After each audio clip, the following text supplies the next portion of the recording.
السلام علیکم لسنرز، میں ہوں آپ کی ہوسٹ نیلم، اور نیلم آپ کو اپنے چینل میں ویلکم کرتی ہے۔ شروع کرتے ہیں آج کی سٹوریز اللہ کا بابرکت نام لے کر، جو انتہائی عالی رتبہ اور بہت جلیل القدر ہے۔ تو لسنرز، آج کی پہلی خوفناک کہانی کراچی، حیدرآباد، سندھ سے شیئر کی ہے میرے ساتھ وکی نے۔ وکی کہتے ہیں میں آپ کے ساتھ حیدرآباد سندھ کے ایک خوفناک شمشان گھاٹ کی زندہ مخلوقات جو کہ آج بھی نظر آتی ہیں، ادھر جو وہ مخلوقات ہیں، اصل خوفناک کہانیاں شیئر کرنا چاہتا ہوں۔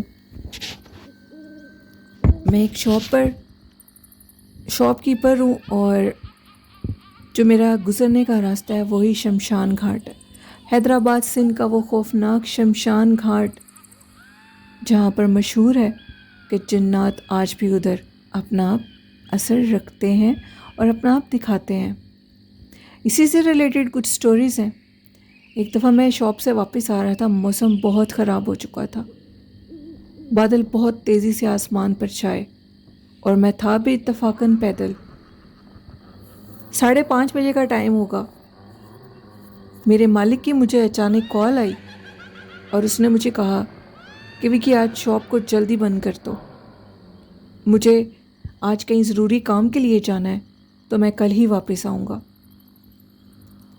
میرے شاپ کے آنر جو کہ کچھ گھنٹے کے لیے کسی کام کے لیے گئے تھے، لیکن وہ ادھر زیادہ دیر ان کو رکنا پڑ گیا۔ خیر، میں شاپ کو بند کر کے واپس آ رہا تھا، تو میں کیا دیکھتا ہوں کہ اسی شمشان گھاٹ کا جو راستہ ہے گزرنے کا، اس راستے پہ 2 عورتیں بیٹھی ایک دوسرے سے سر جوڑے باتیں کر رہی ہیں۔ بہت زیادہ کالے بادل اور خوفناک چیخوں کی آوازیں مجھے آ رہی تھیں۔ ان خوفناک چیخوں کی آوازیں سن کر میں خوف زدہ ہو گیا، اور جیسے جیسے میرے قدم آگے بڑھ رہے تھے، میں شمشان گھاٹ کے قریب گیا تو وہ 2 عورتیں مجھے راجستھان کے علاقے کی لگ رہی تھیں، بالکل شمشان گھاٹ کے دروازے کے راستے میں بیٹھی ایک دوسرے سے باتیں کر رہی تھیں۔ جب انہوں نے میری طرف پلٹ کے دیکھا تو وہ انتہائی کالی رنگت کی تھیں، اور مجھے دیکھ کر مسکراتی ہوئی شمشان گھاٹ کے اندر چلی گئیں۔ یہ میں نے اپنی آنکھوں سے دیکھا، جبکہ شمشان گھاٹ بالکل سنسان اور ویران ہے، وہاں پر کوئی بھی نہیں جاتا۔ خیر، میں گھر چلا گیا۔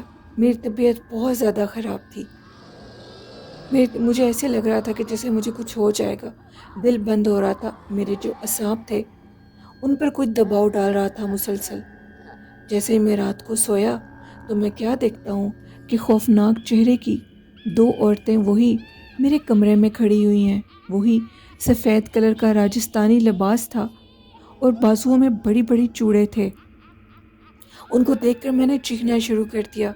میری چیخوں کی آواز سن کر میری امی باہر آ گئی اور مجھے دلاسا دینے لگی۔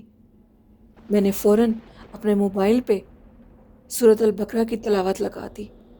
خیر، مجھے کچھ سکون آیا۔ نیکسٹ ڈے میں دوبارہ شاپ کے لیے گیا تو میں ادھر سے گزر گیا۔ اس ٹائم بہت رش تھا اس جگہ پر، موسم آج بھی بہت خراب تھا۔ شاپ بند کرنے کا ٹائم رات 11 بجے کا تھا۔ 11 بجے میں شاپ بند کر کے وہیں سے گزرا تو اب کی دفعہ مجھے گھنگروؤں کی آوازیں آئیں ادھر۔ میں نے ان آوازوں کو سنا تو میں بہت ڈر گیا۔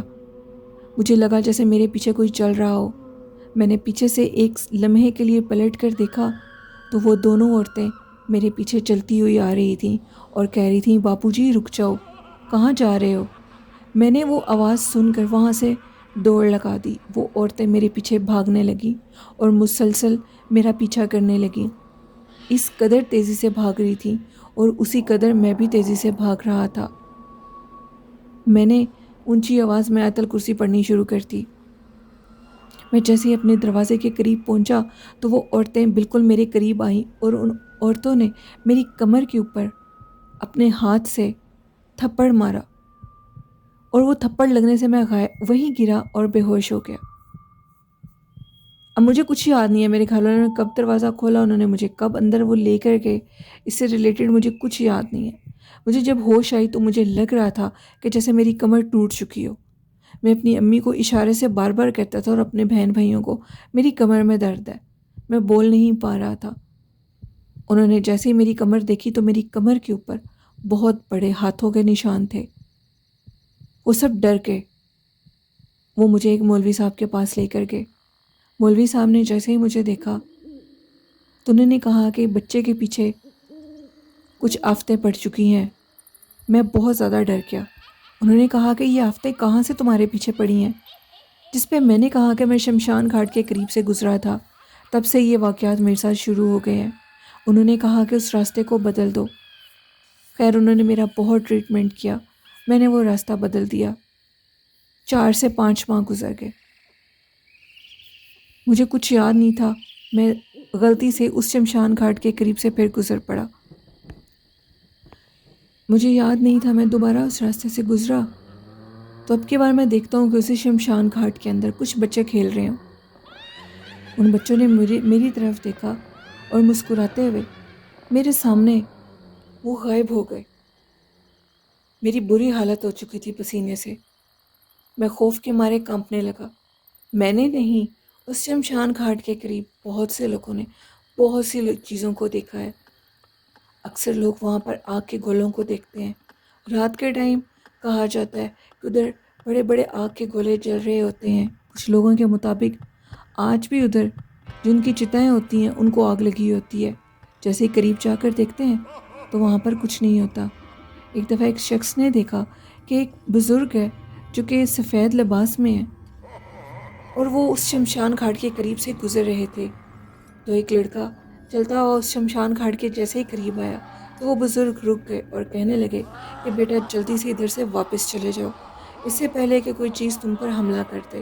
ابھی وہ بزرگ یہ چیز دیکھ ہی رہے تھے، ابھی وہ بزرگ وہ چیز اس کو کہہ ہی رہے تھے اور وہ لڑکا ان کو دیکھ رہا تھا تو وہ بزرگ غائب ہو گئے۔ یہ ایک سٹوری تھی وکی کی جو انہوں نے حیدرآباد سندھ سے شیئر کی۔ بہت شکریہ وکی۔ بڑھتے ہیں آج کی دوسری خوفناک کہانی کی طرف۔ یہ کہانی شیئر کی ہے میرے ساتھ، یہ کہانی میرے ساتھ شیئر کی ہے امیر ارسلان نے۔ وہ کہتے ہیں کہ میرا نیم ارسلان ہے اور میں آپ کے ساتھ ایک خوفناک واقعہ شیئر کرنا چاہتا ہوں۔ میں چونکہ یو کے انگلینڈ میں رہتا ہوں اور وہاں میرے ساتھ ایک خوفناک واقعہ پیش آیا۔ واقعہ کچھ اس طرح ہے کہ میں رات کے ٹائم اپنی جاب سے واپس جا رہا تھا بائی ٹرین۔ میری ٹرین مجھے انگلینڈ کے ٹائم کے مطابق رات کے 2 بجے ادھر اتار دیتی تھی۔ شدید سردی کی رات تھی، آج بھی اس رات کو بھول نہیں سکتا۔ موسم بہت زیادہ ٹھنڈا تھا۔ آدھے گھنٹے کے فاصلے پر میرا گھر تھا تو میں اپنے اس راستے کو پیدل ہی چل کر جاتا تھا، اس لیے کہ سارا دن جاب پر بھی بیٹھنا ہوتا تھا تو میں کہتا تھا کہ مجھے کچھ دیر چلنا بھی چاہیے۔ تو یہ ٹائمنگ جب میں نے ٹرین لینی ہوتی تھی تب بھی چل کر جاتا تھا اور واپسی پر بھی پیدل ہی جایا کرتا تھا۔ بہت شدید ٹھنڈ تھی، ٹھنڈ سے میری بری حالت ہو رہی تھی، مجھے عجیب سا بخار محسوس ہو رہا تھا۔ اب میں چلتے ہوئے میں نے اسٹیشن کو کراس ہی کیا تو مجھے جس اسٹریٹ میں نے جانا تھا ادھر بہت دھواں محسوس ہوا۔ اتنا دھواں تھا کہ میں بیان نہیں کر سکتا۔ میں چلتا ہوا آگے جا رہا تھا تو گھوڑے پر سوار ایک شخص جو کہ بالکل اس اسٹریٹ کے سینٹر میں کھڑا ہوا تھا، میں نے جیسے ہی اس کو دیکھا تو اس کی آنکھیں جو تھیں وہ کسی بلب کی طرح جل رہی تھیں۔ وہ ایک نارمل انسان نہیں تھا۔ اس کی جلتی ہوئی آنکھیں دیکھ کر میں بہت ڈر گیا اور میں نے آیت الکرسی پڑھ کر اس کے قریب سے گزرنا چاہا۔ جیسے اس کے قریب سے گزرا تو وہ گھوڑے والا اس نے مجھے پیچھے سے آواز دی۔ میں نے پیچھے سے پلٹ کر دیکھا تو اس کا جو سارا جسم تھا وہ عجیب و غریب طریقے سے اتنے بڑے جانور کی طرح ہو چکا تھا۔ وہ کوئی جانور تھا اور میرے دیکھتے دیکھتے وہ ریلوے اسٹیشن کی طرف بھاگ گیا۔ اس نے مجھے اپنا آپ دکھایا۔ اس روڈ کے متعلق کہا جاتا ہے کہ ادھر کسی کی آج سے کئی سالوں پہلے ڈیتھ ہوئی تھی اور ابھی تک اس کی جو روح ہے ان کے مطابق وہ ادھر لوگوں کو نظر آتی ہے، اپنا آپ دکھاتی ہے۔ تو میں نے اس شخص کو اپنی آنکھوں سے دیکھا۔ وہ اس قدر خوفناک ہو چکا تھا میں آپ کو بتا نہیں سکتا۔ یہ میری زندگی کا ایک واقعہ تھا. اس کے بعد میری زندگی میں ایک اور بہت دلچسپ واقعہ پیش آیا. ایک دفعہ میں ٹرین سے واپس آ رہا تھا اپنی جاب سے. اس دن ٹرین میں میرے سوا کوئی بھی نہیں تھا. موسم بہت خوبصورت تھا.